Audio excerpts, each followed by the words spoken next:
Massive games coming up this weekend, so it's time for an old school game of Who You Got. Willie Colon and I go through the biggest games of the NFL weekend. Let's get right to it. What's first?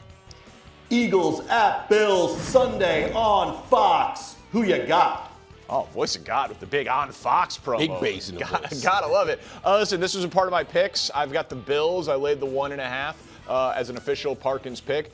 Josh Allen at home has been unbeatable. He's been the best home quarterback in football. Eagles are virtually locked in to the 3 seed. Now, while the Bills probably are not moving up because the Patriots, I don't expect them to lose to either the Jets or the Dolphins in the next 2 weeks. They at least still, in theory, have their division hopes to play for. We saw the Lane Johnson news earlier. We don't know yet about Jalen Carter. I think the Bills are overall the healthier team, so I'm going with Buffalo in this spot. Yeah, the Eagles still have a chance to fight for the 2 seed, and I think that's important. Outside shot, yeah. Outside shot, but it's a shot. Nevertheless, man, I think it's about Jalen Hurts raising his level of play, because we know what Josh Allen looks like. We know the offense for the Bills goes through James Cook. But I think if you're the Eagles right now, can you get Saquon Barkley going? Can you get this offensive line in rhythm?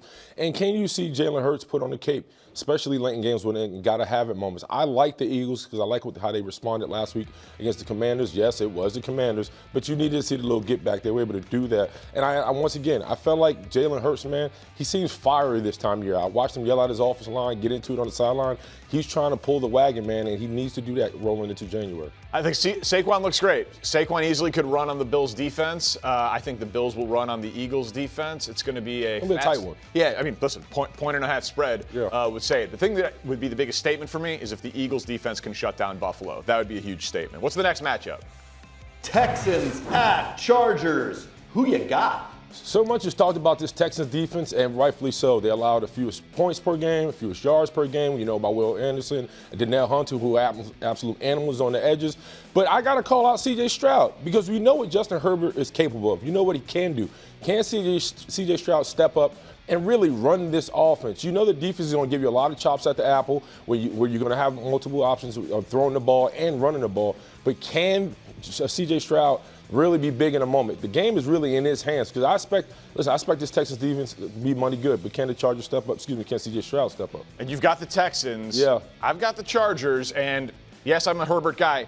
Both of these defenses can rush the passer. Yes, the Texans are better at it, but the Chargers are top 10. So let's just look at how these quarterbacks do against top 10 pass rushes in terms of top 10 sack rates. Justin Herbert, he's the pilot that you want through turbulence. Like, he still puts up points, 3-0, but he's been sacked 12 times against these types of defenses. C.J. Stroud really struggles under pressure. Man, yeah. Like, he needs to be a clean pocket. I did not think Stroud looked good last week. He was good against the Cardinals. I don't think he's been good recently. So I think both defenses will make an impact. I think it'll be a low-scoring game. I just trust Justin Herbert to get it done a little bit more. He's been dealing with it all year. What's next? Bears at 49ers. Who you got? I'm going to shock no one here. I am going to take the Chicago Bears. And again, I will say it every time this game comes up. I think the Niners defense is not as good as their 12th ranked scoring defense would indicate. And since they have been decimated by injuries, they have not played good offenses. And the one offense they played that was good scored 42 on them. Like Phillip Rivers carved them up last week. Yes. Their offense was just better. The Titans ran for nearly 7 yards per carry against them a couple of weeks ago. I think the Bears will control the ball. I think it's a race to 30. To be clear, I think the Niners are going to score too, but I think Caleb is playing great.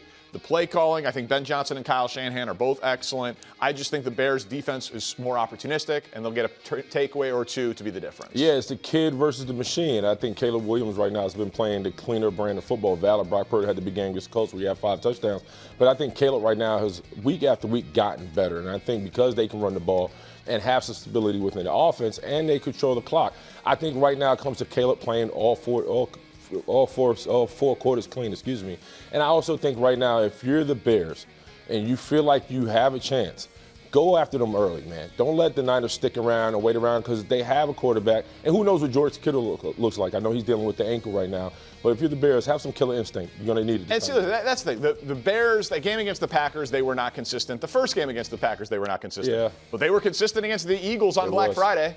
They were consistent against the Browns 2 weeks back. So I do think that's getting a little overstated, just because we all watched them do it against the Packers.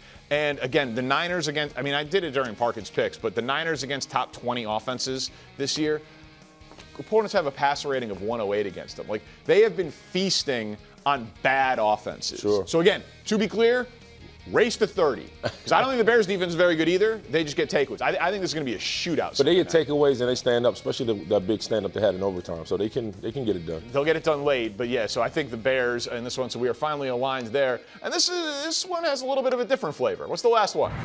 Giants at Raiders. Who you got for the #1 pick? I love it. Listen, this is going to sound wild. Unless you feel like Mendoza or you're looking at the golden ticket, I would like the Raiders to build up their roster. Maybe trade down, get some more picks, figure it out how you can really help elevate. They don't have any receivers. They barely have an offensive line. Defensively, they only have Max Crosby. Not anymore. Right. So right now, man, I would like to see the Raiders get the #1 pick, to be honest. Okay, well, so let's just look. We got an insider battle going on here leading into this game. Both these teams have 2 wins.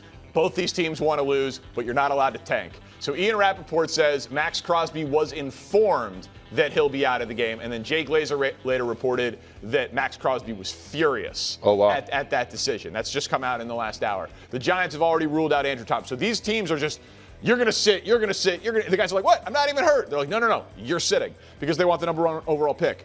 But I'll tell you this, the Raiders are going to lose this game. I think I'm going to bet the Giants. You go with the Giants? I'm going to bet the Giants. Here's the reason.